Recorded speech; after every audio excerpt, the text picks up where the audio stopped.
Hello, second graders. Miss Figueroa here. We are gonna start our new investigation, our new FOSS kit, which is solids and liquids, and we are going to investigate solids today.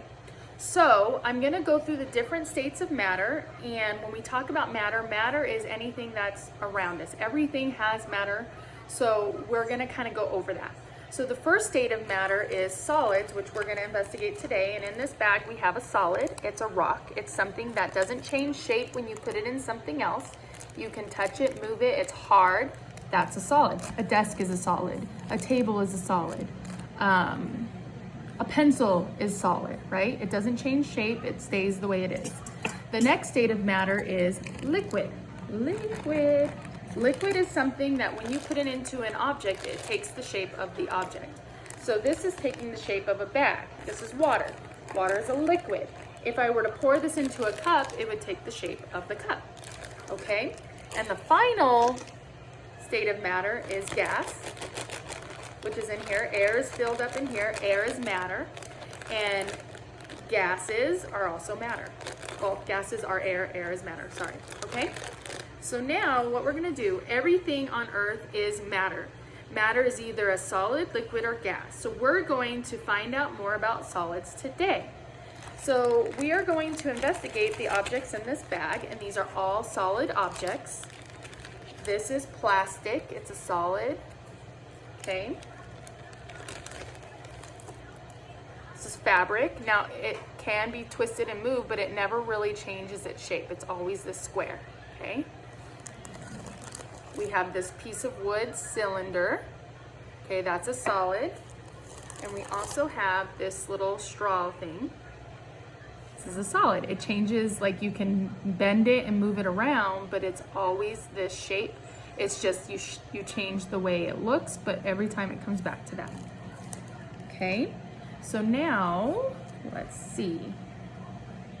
What we're gonna do is our focus question is, how can solid objects be described? So we're gonna learn how we can describe these different objects. So we can describe objects by their properties. Things we know about objects by looking at them, feeling them, are properties of the objects. Properties of these objects can be objects that you discovered are blue, straight, edges, points, clear, and other things. So when we look at this piece of fabric is blue.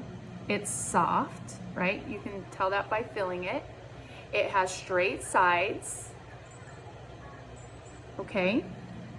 Properties of this is it's rounded, okay?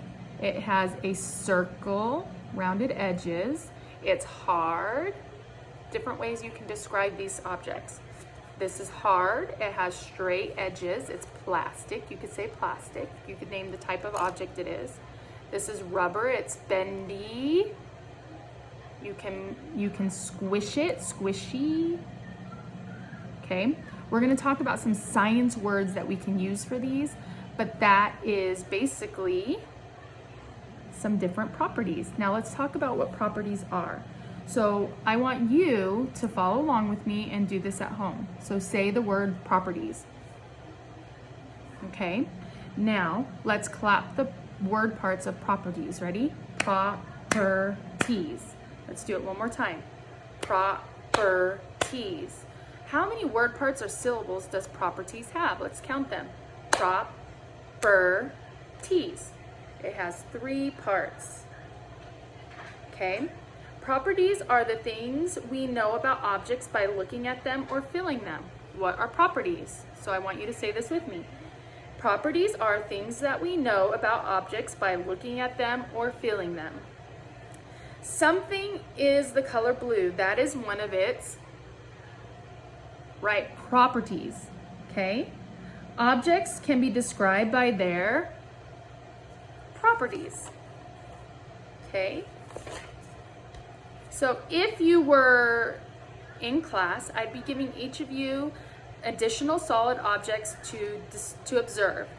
And you're gonna compare the properties of the first ones and how are they the same or different from the second ones. Okay, so now what we're gonna do is I'm gonna stop this. I'm gonna turn my camera down so you can look at the different objects, and then we are going to compare them, okay? And comparing them is seeing how they're the same, and then we're gonna see how they're also different. Cool? All right.